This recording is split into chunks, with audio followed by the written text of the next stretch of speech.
श्री हरि भक्ति आस्था में हम श्रीमद् भगवद गीता के अध्याय 5 श्लोक 1 से 29 के हिंदी अर्थ को सुनेंगे।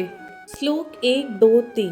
अर्जुन बोले, हे कृष्ण, आप कर्मों के संन्यास की और फिर कर्म योग की प्रशंसा करते हैं, इसीलिए इन दोनों में से जो एक मेरे लिए भली भांति निश्चित कल्याण कारक साधन हो उसको कहिए। श्री भगवान बोले, कर्म संन्यास और कर्म योग ये दोनों ही परम कल्याण के करने वाले हैं, परंतु उन दोनों में से भी कर्म संन्यास से कर्म योग साधन में सुगम होने से अति श्रेष्ठ है।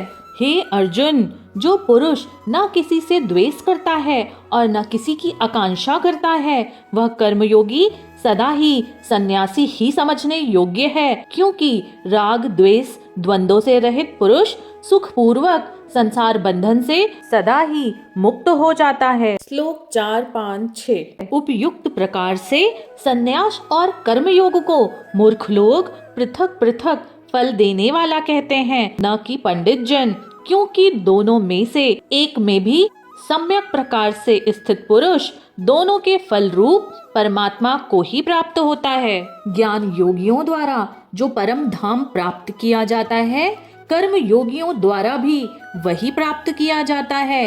इसीलिए जो पुरुष ज्ञान योग और कर्म योग को फल रूप में एक देखता है, वही यथार्थ देखता है। परंतु हे अर्जुन, कर्म योग के बिना संन्यास अर्थात मन, इंद्रिय और शरीर द्वारा होने वाले संपूर्ण कर्मों में कर्तापन का त्याग प्राप्त होना अति कठिन है, और भगवत स्वरूप को मनन करने वाला कर्मयोगी परम ब्रह्मा परमात्मा को शीघ्र ही प्राप्त हो जाता है। श्लोक 7, 8, 9। जिनका मन अपने वश में है, जो जितेंद्रिय एवं विशुद्ध अंतःकरण वाला है और संपूर्ण प्राणियों का आत्मा रूप परमात्मा ही जिसका आत्मा है, ऐसा कर्मयोगी कर्म करता हुआ भी लिप्त नहीं होता।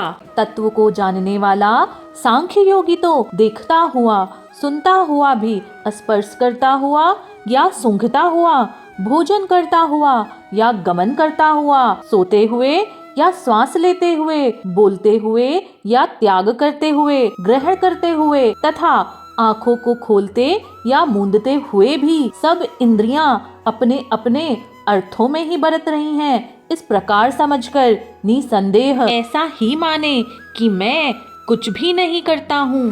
श्लोक 10, 11, 12। जो पुरुष सब कर्मों को परमात्मा में अर्पण करके और आसक्ति को त्याग कर कर्म करता है, वह पुरुष जल से कमल के पत्ते की भांति पाप से लिप्त नहीं होता।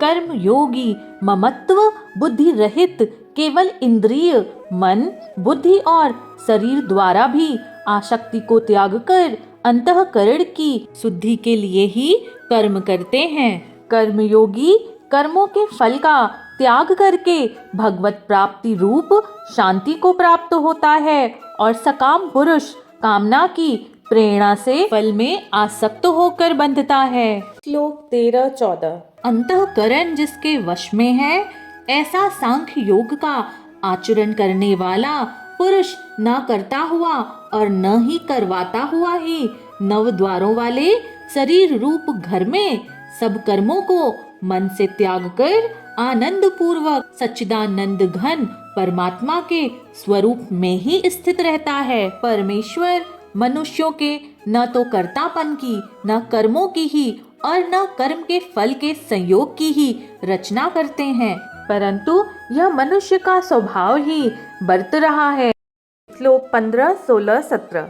श्री कृष्ण बोले, सर्वव्यापी परमेश्वर भी न किसी के पाप कर्म को और न किसी के शुभ कर्म को ही ग्रहण करता है, किंतु अज्ञान के द्वारा ज्ञान ढका हुआ है, उसी से सब अज्ञानी मनुष्य मोहित हो रहे हैं। परंतु जिनका वह अज्ञान परमात्मा के तत्व ज्ञान के द्वारा नष्ट कर दिया गया है, उनका वह ज्ञान सूर्य के सदृश उस सच्चिदानंद घन परमात्मा को प्रकाशित कर देता है। जिनका मन त्रदूप हो रहा है, जिनकी बुद्धि त्रदूप हो रही है, अर्थात उनके वश में है, और सच्चिदानंद घन परमात्मा में ही जिनकी निरंतर एकाकी भाव स्थित है, ऐसे तत्पर परायण पुरुष ज्ञान के द्वारा पाप रहित होकर अपुनरावृत्ति को अर्थात परम गति को ही प्राप्त होते हैं। 18, 19, 20।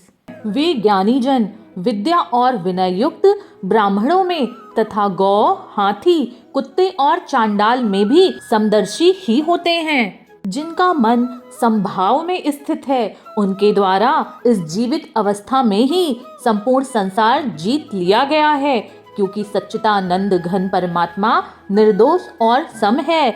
इससे वे सच्चिदानंद घन परमात्मा में ही स्थित है। जो पुरुष प्रिय को प्राप्त होकर हर्षित नहीं होता और अप्रिय को प्राप्त होकर उद्विग्न नहीं होता, वह स्थिर बुद्धि, संशय रहित ब्रह्मवेता पुरुष सच्चिदानंद घन परमात्मा परम ब्रह्मा में एकाकी भाव से नित्य स्थित है। श्लोक 21, 22, 23। बाहर के विषयों में आसक्ति रहित अंतःकरण वाला साधक आत्मा में स्थित जो ध्यान जनित सात्विक आनंद है उसको प्राप्त होता है। तदंतर वह सच्चिदानंद घन परम ब्रह्मा परमात्मा के ध्यान रूप योग में अभिन्न भाव से स्थित पुरुष अक्षय आनंद का अनुभव करता है। जो ये इंद्रिय और विषयों के संयोग से उत्पन्न होने वाले सब भोग हैं, यद्यपि विषयी पुरुषों को सुख रूप से भासते हैं तो भी दुख के ही हेतु हैं और आदि अंत वाले अर्थात अनित्य हैं। इसीलिए हे अर्जुन, बुद्धिमान विवेकी पुरुष उनमें नहीं रमता। जो साधक इस मनुष्य शरीर में शरीर का नाश होने से पहले पहले ही काम क्रोध से उत्पन्न होने वाले वेग को सहन करने में समर्थ हो जाता है, वही पुरुष योगी है और वही सुखी है। श्लोक 24, 25, 26। जो पुरुष अंतरात्मा में ही सुख वाला है, आत्मा में ही रमण करने वाला है तथा जो आत्मा में ही ज्ञान वाला है, वह सच्चिदानंद घन परमात्मा के साथ एकाकी भाव को प्राप्त सांख्य योगी शांत ब्रह्मा को प्राप्त होता है। जिनके सब पाप नष्ट हो गए हैं, जिनके सब संशय ज्ञान के द्वारा निवृत्त हो गए हैं, जो संपूर्ण प्राणियों के हित में रत हैं और जिनका जीता हुआ मन भी निश्चल भाव से परमात्मा में ही स्थित है, वह ब्रह्मवेता पुरुष शांत ब्रह्मा को प्राप्त होते हैं।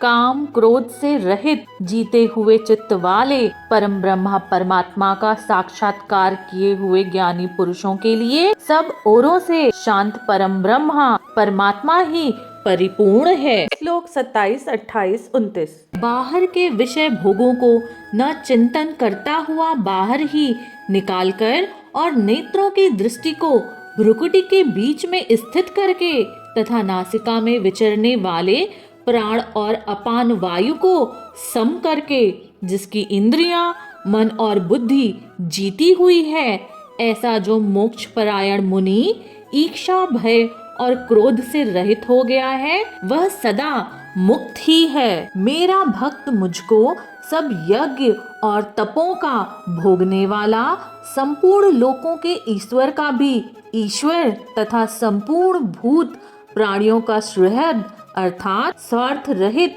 दयालु और प्रेमी ऐसा तत्व से जानकर शांति को प्राप्त होता है। श्रीमद् भगवद गीता के अध्याय 5 के संपूर्ण सार अर्थ में श्री भगवान कृष्ण अर्जुन से कहते हैं कि हे अर्जुन, मेरा भक्त संपूर्ण यज्ञ, संपूर्ण तपों को एवं संपूर्ण क्रियाओं को स्वयं का न समझता हुआ स्वार्थ रहित होकर दयालु और प्रेमी स्वभाव से सब कुछ ईश्वर को ही समर्पण कर देता है और अंत में कर्म करते हुए कर्म के फल के त्याग से सभी आसक्तियों को हटाकर परम शांति को प्राप्त होता है।